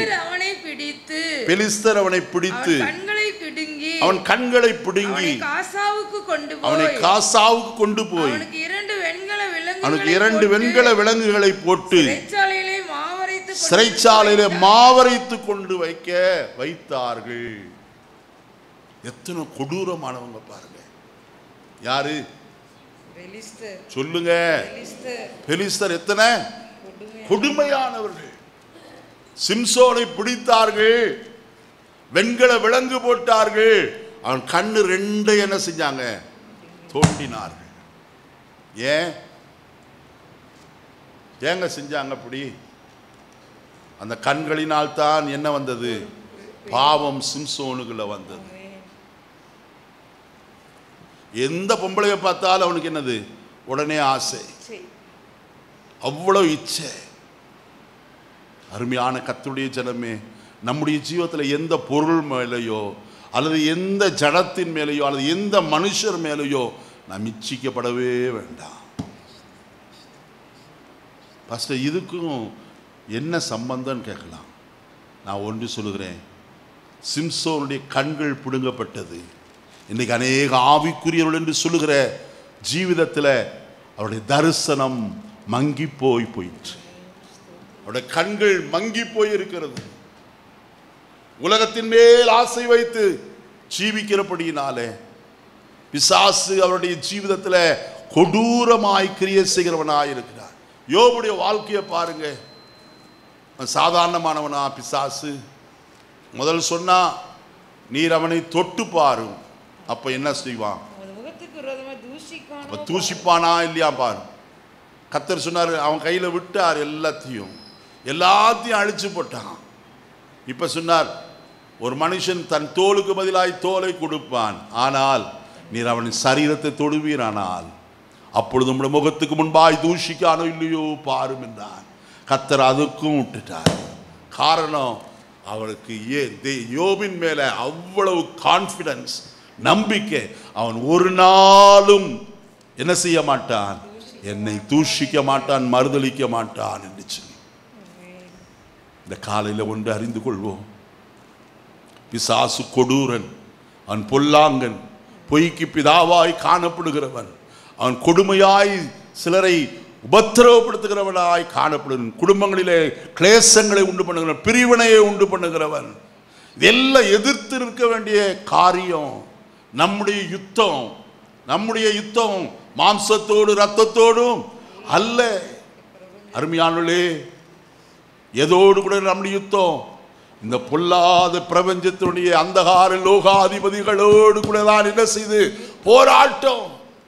அருமையான பவுல் சொல்கிறார், எங்கள் போராயுதங்கள் மாம்சத்திற்கு ஏற்றவைகளாயிராமல் அரண்களை நிர்மூலமாக்குவதற்கு தேவ பலமுள்ளவைகளாயிருக்கிறது. இன்னைக்கு நம்முடைய ஆயுதம் என்ன? ஸ்தோத்திர பலி என்கிற ஆயுதம் பயன்படுத்துவோம். விசுவாசம் என்ன கேடகத்தை பிடிப்போம். தேவனுடைய வசனமாய் ஆவியின் பட்டயத்தை பிடித்துக் கொண்டு அவனுக்கு விரோதமாய் யுத்தம் செய்வோம். நீங்க எபேசியர் 6ஆம் அதிகாரத்தில் வாசித்தால் அநேக ஆயுதங்கள் தற்காப்பு ஆயுதங்கள். ஆனால் எதிர்த்து நிற்கத்தக்கதான ஒரு ஆயுதம் கர்த்தர் நமக்கு தந்திருக்கிறார். என்னது? ஆவியின் பட்டயமாகிய தேவ வசனம். அந்த வசனத்தை கொண்டுதான் பிசாசை இயேசு ஜெயித்தாரே. இன்றைக்கு நாம் கொடூரனாகிய பிசாசை ஜெயிக்க பிறந்தவர்கள். தேவனால் பிறந்தவன் எவனும் பாவம் செய்ய மாட்டான், பாவம் செய்யான் என்று கர்த்தருடைய வசனம் சொல்லுகிறது. மாத்திரமல்ல, வாலிபர்களே, நீங்கள் பலவான்களாய் இருக்கிறதினாலும் நீங்கள் பொல்லாங்கனை ஜெயித்ததினாலும் உங்களுக்கு என்ன செய்கிறேன்? எழுதுகிறேன். பொல்லாங்கனை என்ன செய்தார்களாம்? ஜெயித்தார். நம்முடைய வாழ்க்கையில ஜெயம், பிசாசை ஜெயிக்கணும். அவனுக்கு முழு பலம் இல்லை, கொஞ்சம் தான் பலன் இருக்கு. வசனம் சொல்கிறது, தனக்கு கொஞ்ச காலம் மாத்திரமே உண்டென்று அறிந்து அவன் இப்பொழுது என்ன செய்கிறானாம்? வல்லமையோடு கூட கிரியை செய்கிறான். கர்த்தருடைய வசனம் சொல்லுகிறது, நீங்கள் பிசாசின் தந்திரங்களை அறியாதவர்கள் அல்லவே. அவன் தந்திரமாய் வந்தாலும் தந்திரக்காரனாகி பிசாசானவன தேவ வசனத்தினாலே வீழ்த்தபடியாய் கிரியை செய்ய வேண்டும். சிலர் பைபிளை இன்னும் ஞாயிற்றுக்கிழமை கொண்டு வர்றாங்க, அப்புறம் அவ்வளோத்தான், மறுபடியும் அடுத்த ஞாயிற்றுக்கிழமை தூசி தட்டி கொண்டு வராங்க. வேத வசனத்தை மறக்க வேண்டாயா? என் வேதத்தின் மகத்துவங்களை நான் அவர்களுக்கு எழுதி கொடுத்தேன், அவர்களோ அதை அந்நிய காரியமாய் எண்ணினார்கள். நீ உன் தேவனுடைய வேதத்தை மறந்தாய், ஆகையால் நானும் உன் பிள்ளைகளை என்ன செய்வேன்? எதை மறந்த, சாப்பாட்டை மறந்தாலும் சரி, வேத வசனத்தை வாசிக்கிறத ஒரு நாளும் மறக்க கூடாது. 24 மணி நேரம் இருக்கு, 8 மணி நேரம் தூங்குறோம், சாப்பாட்டுக்கு ஒரு சாப்பிட்றதுக்கே ஒரு 3 மணி நேரம் எடுத்துக்கிறோம், வேலைக்கு ஒரு 8 மணி நேரம், மீதம் உள்ள மணி நேரத்தை நாம் எத்தனை வேஸ்டாக செலவு பண்ணுறோம். கர்த்தருடைய வேதத்தை எவ்வளோ வாசிக்கிறோம், வேதத்திற்கு முக்கியத்துவம் கொடுப்போம். அவர் உங்களை முக்கியப்படுத்துகிறவராக இருப்பார். அடுத்த காரியத்துக்குள்ளே கடந்து வருகிறேன், வாசிப்போம். 1 சாமுவேலின் புஸ்தகம் 4ஆம் அதிகாரம் 17வது வசனத்தை வாசிப்போம். 1 சாமுவேல் 4:17. செய்தி கொண்டு வந்தவன் பிரதியுத்தரமாக, இஸ்ரவேலர் பெலிஸ்தருக்கு முன்பாக முறிந்தோடி போனார்கள், ஜனங்களுக்குள்ளே பெரிய சங்காரம் உண்டாயிற்று, உம்முடைய குமாரனாய் ஒப்னியும் பினகாசும் இறந்து போனார்கள். தேவனுடைய பெட்டியும் என்ன செய்தது? நல்ல கவனிக்கணும். அவருடைய குறியெல்லாம் எதுல? தேவனுடைய பெட்டியின் மேல. நல்ல கவனிக்க வேண்டும். விசுவாசியே, இந்த காலை வேளையில ஒன்றை அறிந்து கொள், உன்னிடத்தில் இருக்கிற ஆராதனையை பிடுங்கும்படிக்கு பிசாசு கிரியை செய்கிறார். நீ கர்த்தரை ஆராதிப்பதவன் விரும்புகிறது இல்லை, கர்த்தரோடு கூட பேசுகிறத விரும்புகிறது இல்லை,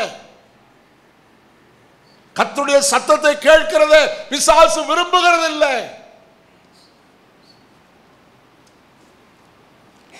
யாத்திராகமத்தின் புஸ்தகம் 25ஆம் அதிகாரம் 22வது வசனத்தை வாசியுங்கள்.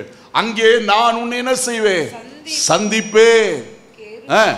அங்கே நான் உன்னை சந்திப்பேன். சந்திப்பேன்.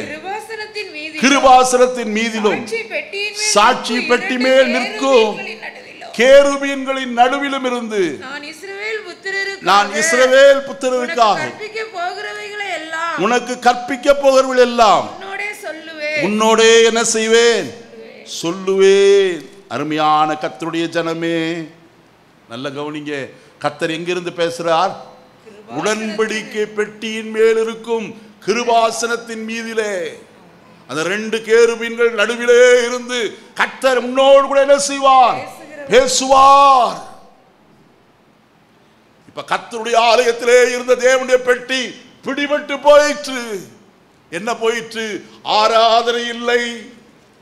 2வது தூப வர்க்கம் காட்டுகிற ஜெபத்தின் அனுபவம் இல்லை, அது நஷ்டப்பட்டது. 3வது கர்த்தருடைய சத்தத்தை என்ன செய்யல? கேட்பதற்கு இடம் இல்லையா?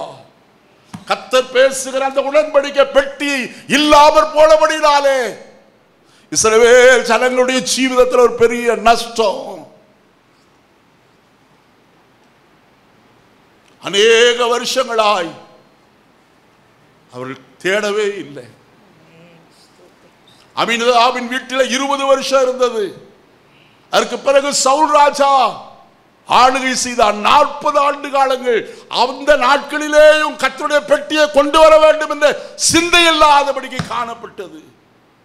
ஆனால் தாவீதின் நாட்களிலே அவன் அரியணையில ஏறி உட்கார்ந்த போது அவன் முக்கியத்துவம் கொடுத்த ஒரே ஒரு காரியம், தேவனுடைய பெட்டிக்கு முக்கியத்துவம் கொடுத்தார். எப்படியாயினும் தேவனுடைய பெட்டியை அதன் ஸ்தானத்திற்கு என்ன செய்வோம்? திரும்ப கொண்டு வருவோம். ஐயா, கர்த்தருடைய சத்தத்தை கேட்க வேண்டும், கர்த்தரோடு ஜெபிக்க வேண்டும், கர்த்தரை ஆராதிக்க வேண்டும். அதற்குத்தான் முக்கியத்துவம் என்று சொல்லி தாவீது நின்றார். புதிய ஏற்பாட்டிலே சகரியா என்ற ஒரு நல்ல ஆசாரியன் இருந்தான். அவன் கர்த்தருடைய ஆலயத்தில் தூபம் காட்டுகிறதற்கு சீட்டை பெற்றுக்கொண்டு கர்த்தருடைய ஆலயத்துக்குள்ளே பிரவேசித்து தூபம் காட்டுகிறவனாய் காணப்படுகிறார். அந்த திரைச்சீலைக்கு அப்புறமாய் கர்த்தருடைய உடன்படிக்கை பெட்டி இருக்கிறது. இங்கே இருந்து கொண்டு உடன்படிக்கை பெட்டிக்கு முன்பதாய் திரைச்சீலையின் இப்பக்கத்தில் நின்று கொண்டு கர்த்தருக்கு தூபம் காட்டுகிறார். அவன் தூபம் காட்டுகிற வேளையிலே திடீரென்று சடுதியாய் ஒரு கர்த்தருடைய தூதனுடைய தூபபீடத்தின் வலது பார்சத்தில் வந்து நின்று சகரியாவே பயப்படாதே என்றான். அவன் சொன்ன ஒரு வார்த்தை என்ன தெரியுமா? அடுத்தது, சகரியாவே உன் வேண்டுதல் கேட்கப்பட்டது. இந்த காலை வேளையில் என்னை கேட்கிற தேவ ஜனமே, பயத்தோடு நடுக்கத்தோடு கர்த்தருடைய சன்னிதானத்தில் நின்று கொண்டு தேவ ஜனங்களாய் உங்களோடு கூட நான் எச்சரிப்பாய் சொல்லுகிற காரியம், எந்த விதத்திலும் கர்த்தரை ஆராதிக்கிறதை விடாதிருங்கள். எந்த விதத்திலும் கர்த்தருடைய சத்தத்தை கேட்க மறவாதிருங்கள். எந்த நேரத்திலேயும் அவரை நோக்கி ஜெபிக்கிறதை விடாதிருங்கள். இன்னைக்கு சத்துரு செய்கிற காரியம் என்னவென்று சொன்னால், உடன்படிக்கை பெட்டியை எடுத்துக்கொண்டு போகிறது. ஆனால் தாவீது அதை கொண்டு வர வேண்டிய முறைமையின்படியே திரும்ப என்ன செய்தாரோ அதன் ஸ்தானத்திற்கு கொண்டு வந்து வைக்கிறவனாய் காணப்பட்டார். ஏன் என்று ஒரு மறுபடியும் அந்த வசனத்தை நான் ஞாபகம் ஊட்ட விரும்புகிறேன். என்னாகமத்தின் புஸ்தகம் 7ஆம் அதிகாரம் கடைசி வசனத்தை வாசிப்போம். 89வது வசனமா? 80வது வசனமா? 89 வாசிங்க. மோசே தேவனோடு பேசும்படி ஆசரிப்பு கூடாரத்துக்குள் பிரவேசிக்கும் போது தன்னோட பேசுகிறவரின் சத்தம் சாட்சி பெட்டியின் மேலுள்ள கிருபாசனத்தின் 2 கேருபீன்களின் நடுவில் இருந்து என்ன செய்வார்? நல்ல கவனிங்கய்யா. இந்த காலவெளியில கண்ணீரோடு தேவ சமூகத்தில் உங்களுக்கு சொல்கிற ஒரு காரியம், வசனத்தை வாசிக்கும் போது மோசே தேவனோடு என்ன செய்யும்படி பேசும்படி எங்க போவான்? ஆசரிப்பு கூடாரத்துக்குள்ள போவான். கர்த்தரோடு ஒவ்வொரு நாளும் பேசுறமா? கொஞ்சம் யோசித்து பாருங்க. கர்த்தரோடு பேசி எத்தனை நாள் ஆயிற்று? ஜெபித்து எத்தனை நாள் ஆயிற்று? நான் என் பிள்ளைகளை பார்த்து சொல்கிற காரியம், வெளியே வண்டி எடுத்த முதலாவது ஜெபம் பண்ணிட்டு போ. ஜெபம் பண்ணாவது விட்டு கிளம்பாத. மாத்திரமல்ல, எல்லா சந்தர்ப்பத்திலும் ஜெபத்தில் காணப்பட வேண்டும். ஜெபம் தான் நம்முடைய வாழ்க்கைக்கு பாதுகாவலே அல்லாதபடிக்கு வேற அல்லையா. கர்த்தருடைய பரிசுத்தவான்கள் போராடி ஜெபிக்கிறவர்களாய் காணப்பட்டார்களே. இன்றைக்கு நம்முடைய ஜெப வாழ்க்கை எப்படிப்பட்டதா இருக்கிறது? மோசே தேவனோடு பேசும்படி, ஜெபம் தேவனோடு கூட பேசுகிற ஒரு அனுபவம். பேசுகிறோமா? இன்றைக்கு கர்த்தரோடு கூட பேசிவிட்டு தேவ சமூகத்தில் வந்து கர்த்தருக்கு ஆராதனை செய்தோமா? ஆண்டவரே என்னோடு கூட பேசும் ஐயா. வீட்டை விட்டு வெளியே வருவதற்கு முன்பதாய் வாசற்படியில் நின்று, கர்த்தாவே இன்னைக்கு உம்முடைய ஆலயத்தில் உம்மை ஆராதிக்கும்படிக்கு போகிறேன், என்னோடு நீர் பேச ஐயா. எத்தனை பேர் நம்மிலே அப்படிப்பட்ட ஜெபத்தோடு இந்த காலையில கர்த்தருடைய சமூகத்திற்கு வந்திருக்கிறோம்? அப்படிப்பட்டவர்களோடு கூட கர்த்தர் பேசுகிறவர் என்பதை மறந்து போக வேண்டாம். அவன் பேசும்படிக்கு கர்த்தருடைய ஆசரிப்பு கூடாரத்திலே போகிறவனாய் காணப்படுவான். அடுத்த வார்த்தை விதமாய் சொல்கிறது, தன்னோடு கூட பேசுகிறவரின் சத்தம். ஹல்லேலூயா. தேவ சமூகத்தில் கர்த்தர் தன்னோடு கூட பேசுகிறார் ஐயா. நீங்க நினைக்கல ஒருவேளை பாஸ்டர் பைபிளை எப்போதும் படிச்சுட்டு இருக்கிறதுனால ஞாபகத்துக்கு வர வசனத்தை எல்லாம் அள்ளி விட்டுட்டு போறாருன்ட்டு.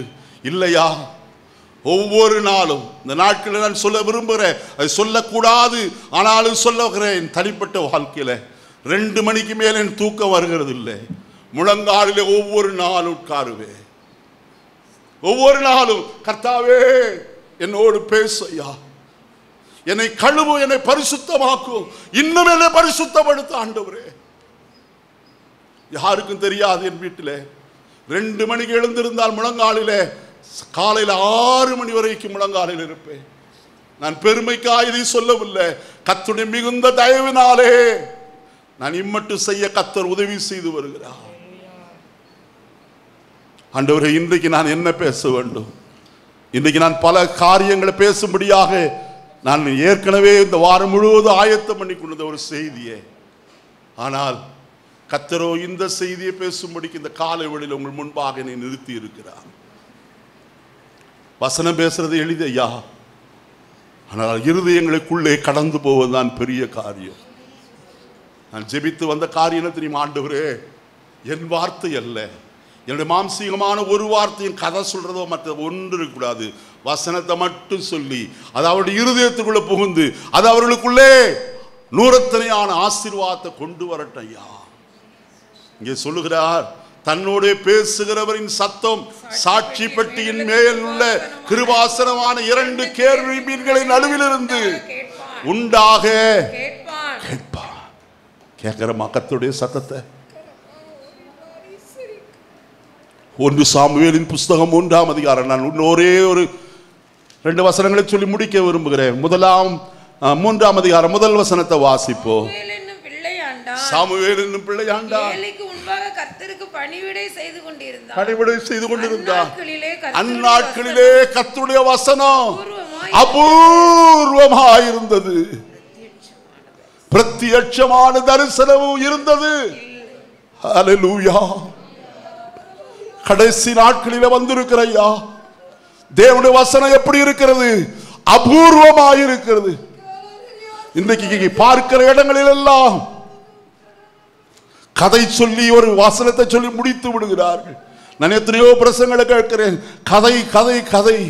எங்கிருந்தா கதை பிடிக்கிறாங்களோ எனக்கு தெரியல, ஆனா எனக்கு கதையே வரமாட்டேன்து, வசனம்தான் வருகிறது. ஏன் சொல்லுகிறேன்? நான் பெருமையாய் சொல்லவில்லை, அவங்களை காட்டில நான் நல்லவன் என்றெல்லாம் சொல்ல. அவர்களை பார்க்கிற நான் நீசன், அவர்கள் எல்லாரும் பார்க்கிற நான் பாவியான மனுஷன் என்றுதான் கர்த்தருடைய சமூகத்தில் அறிக்கை செய்வேன்.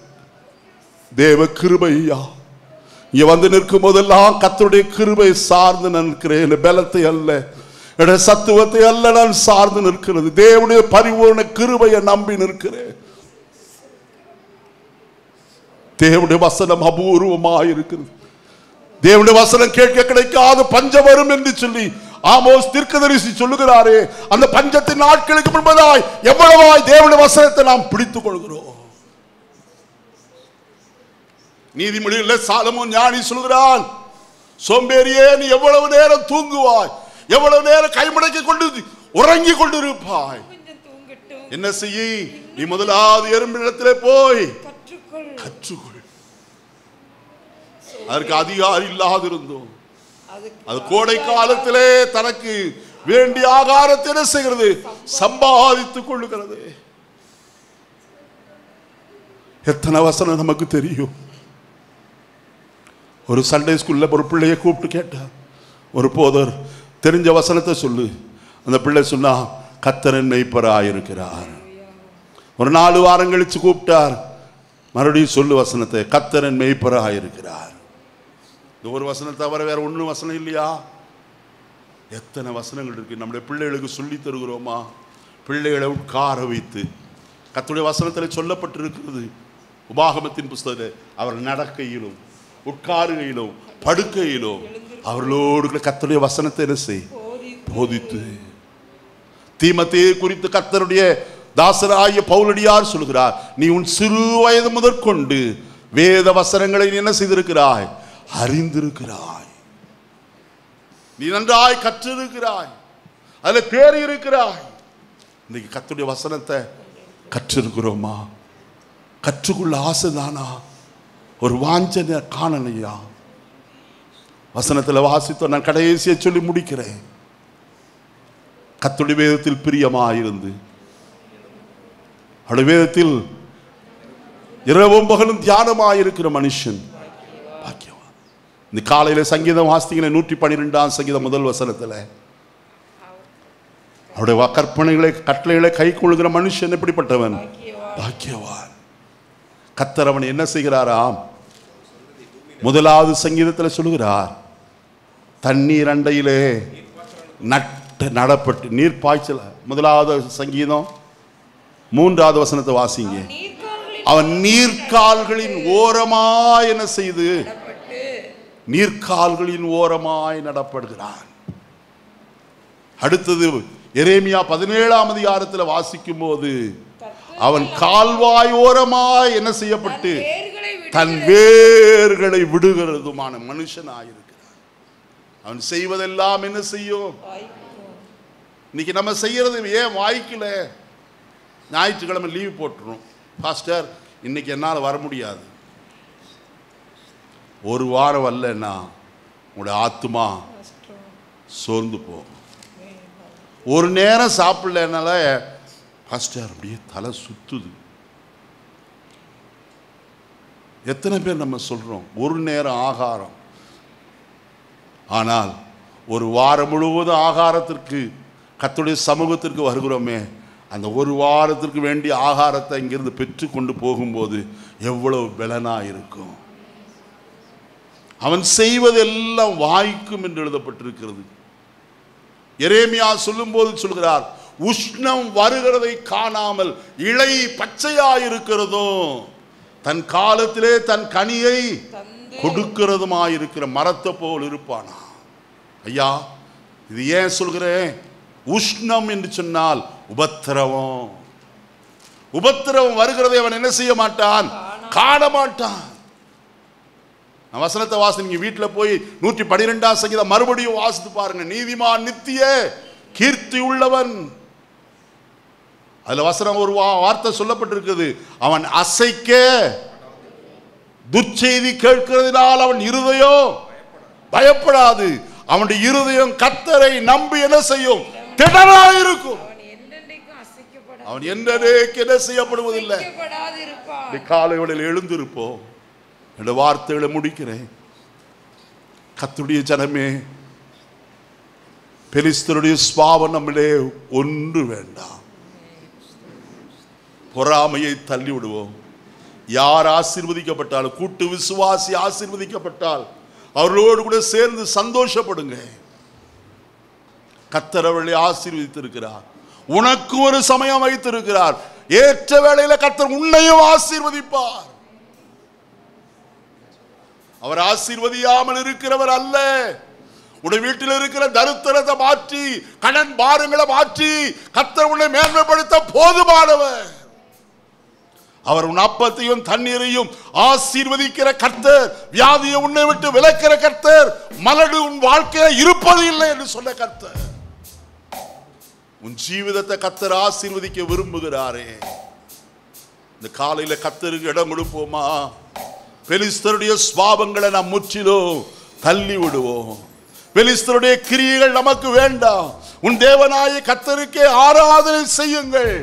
அப்பொழுது அவர் உங்கள் பெலிஸ்தருக்கு கைக்கு நீங்களாக்கி விடுவார் என்று வசனத்தில் வாசித்தோமே. பொறாமை வேண்டாம். பாவம் நம்மை ஆளுகை செய்யாதபடிக்கு பார்த்துக் கொள்வோம்.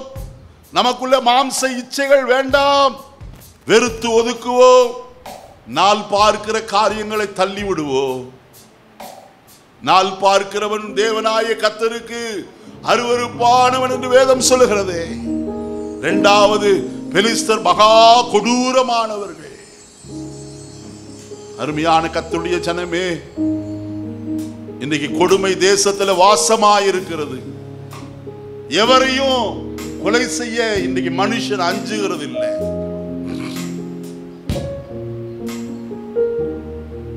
ஒரு நாளும் கோபத்திற்கு இடம் கொடுக்க வேண்டாம்.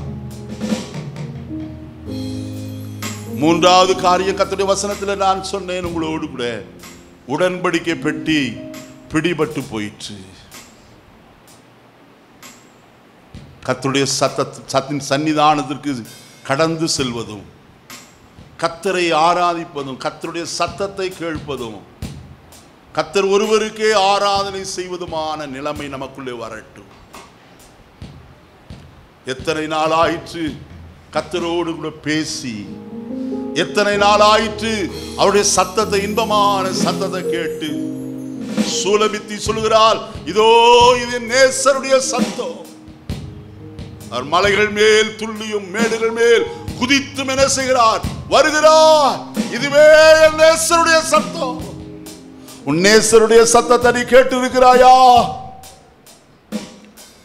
தோட்டத்துக்கு வா, அவர் உன்னோடு கூட பேசுகிறவர். சபையாய தோட்டத்துக்கு நீ வருவாயானால் அவருடைய இன்ப சத்தத்தை கேட்க முடியும்.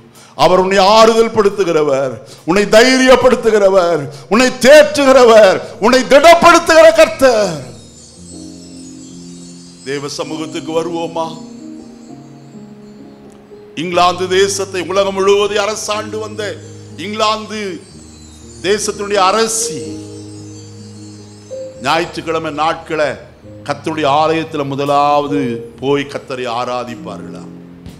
எத்தனை பெரிய நாடுகளுடைய பிரதிநிதிகள் வந்தாலும் அவர்கள் எல்லாரையும் பார்த்து சொல்வார், இன்றைக்கு எனக்கு எந்த விதமான காரியம் இல்லை, நான் முதலாவது கர்த்தருடைய சமூகத்திற்கு போய் அவரை ஆராதிக்க வேண்டும். ஆயினால் தான் கர்த்தர் அந்த தேசத்தை ஆசீர்வதித்து உலகம் முழுவதையும் ஆளுகை செய்யும்படிக்கு வைத்தார். ஒரே குடையின் கீழ் காணப்பட்டது. என்றைக்கு கர்த்தரை விட்டார்களோ அன்றைக்கு கர்த்தரும் அவருடைய தேசத்தை கைவிட்டு விட்டார். இன்றைக்கு என்னை கேட்கிற கர்த்தருடைய ஜனமே, உடன்படிக்கை பெட்டி ஆராதனை பிசாசு கொள்ளை கொண்டு போய் விடாதபடிக்கு காத்துக்கொள்வோம். ஜெபிப்போமா? பரலோகத்தின் நல்ல பிதாவே, நல்ல வேளைக்காய் ஸ்தோத்திரம்.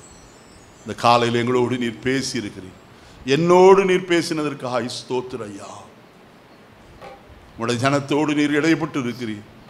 கேட்ட வசனத்தை கை கொண்டு நடக்க கர்த்தர் அனுக்கிரகம் செய்வீராக. எல்லா நன்மைகளையும் தாரும். வேதத்திற்கு முக்கியத்துவம் கொடுத்து வாசிக்கும்படி, அதை தியானிக்கும்படி, அதை கை கொண்டு நடக்கும்படிக்கு பாக்கியவான்களாய் மாற கர்த்தர் தம்முடைய பிள்ளைகளுக்கு அனுக்கிரகம் செய்யும். இன்னைக்கு யாரெல்லாம் தீர்மானம் எடுத்தார்களோ அவருடைய வாழ்க்கையில் எல்லாம் உடைய கிருபை விளங்கட்டுனாதா.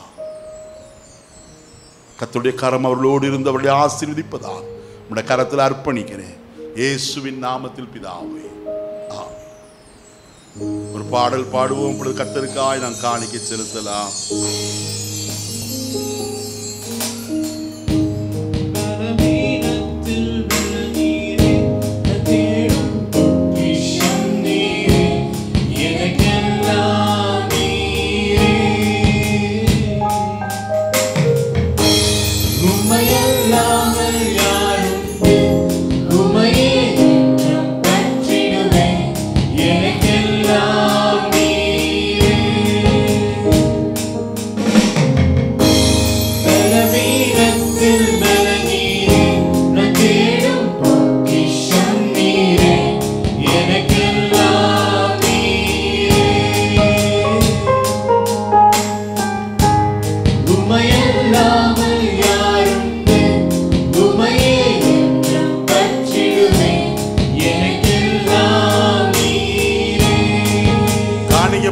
உட்கார்ந்துருங்க.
நாமத்துக்கு ஸ்தோத்திரம் உண்டாகட்டும். இந்த வாரத்தில் யாருக்காயிலும் பிறந்த நாள் அல்லது திருமண நாள் அப்படி இருக்குமானால் தயவு செய்து முன்னுக்கு வாங்க. புதிதாய் யாராயிலும் வந்திருந்தா, இன்றைக்கி தான் ஆறாவதில் புதிதாய் வந்திருக்கிறேன் அப்படின்னா கொஞ்சம் தயவு செய்து உங்களோட கரத்தை உயர்த்துங்க. உங்களுக்காய் நான் ஜெபிக்கலாம். ஜெபம் பண்ணுறதுக்கு தான், வேறு ஒன்றும் இல்லை. சிஸ்டர் எங்கேருந்து வரீங்க? போடிப்பாளையத்தில். உங்கள் பேர்? செல்வகுமாரி. சரி, இங்கே நிற்கிறவர்களுக்காக ஒரு நிமிஷம் நில்லுங்க, ஜெபம் பண்ணலாம். பரலோகத்தின் நல்ல பிதாவே, நம்முடைய பரிசுத்த குமாரன் இயேசு கிறிஸ்துவின் விலையேறு பெற்ற நாமத்தினாலே நாங்கள் வருகிறோம். விசேஷமாக இன்றைக்கும் புதிதாய் அருமையான சகோதரி செல்வகுமாரியை நீர் கொண்டு வந்த தயவுக்காய் ஸ்தோத்திரம். சகோதரியை கர்த்தர் ஆசீர்வதியும், இகபர நன்மைகளினால் நிரப்பும். ஆண்டவரே, தேவ கிருபை அவர்களோடு தங்கியிருக்கட்டும். அவருடைய கையின் பிரயாசங்கள், அவருடைய குடும்பம் எல்லாம் ஆசீர்வதிக்கப்பட்டும். இந்த நாளில் வந்தது நல்லது என்று சொல்ல கர்த்தர் உதவி செய்வீராக. நிற்கிற அருமையான தம்முடைய பிள்ளைகளுக்காய் ஸ்தோத்திரம். ஒரு புதிய வருஷத்திற்குள்ளே தம்முடைய பிள்ளைகள் பிரவேசிக்கும் ஸ்லாக்கியத்தை தந்திருக்கிறேன்.